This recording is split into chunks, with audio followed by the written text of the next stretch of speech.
Kindly subscribe to our YouTube channel. See how to. Click on the subscribe button below and also click on the bell beside this. This will notify you once we drop a new video. Thank you.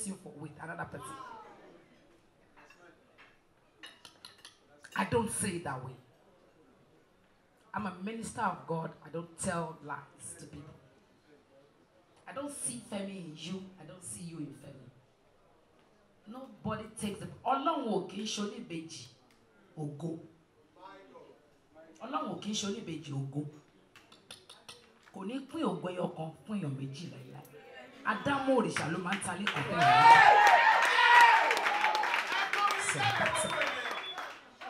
So that's it.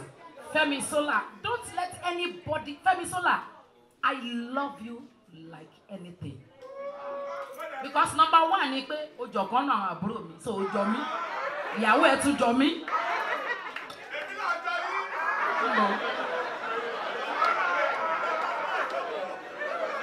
Ṣe bó lólùfẹ́ mi. Ìyàwó yàtọ̀.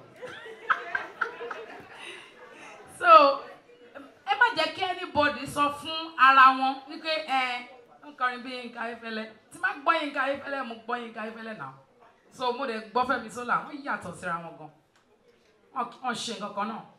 Nǹkan tí Femi Sola wá jáde yẹn, ọ̀tọ̀ ni nǹkan tí Yinka Ayefele wá jáde fáwa, táwa fi like. Ọ̀tọ̀ ni nǹkan tí Femi Sola mú jáde nínú 3 tracks tí mo gbọ́ yìí. Ó yàtọ̀ síra wọn.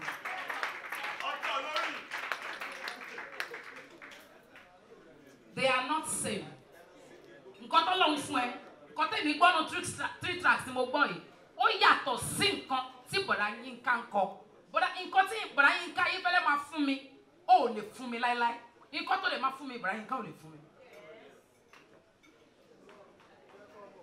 So bó ṣe jẹ́ nìyẹn. Ọlọ́run á túbọ̀ máa ràn wọ́n lọ́wọ́.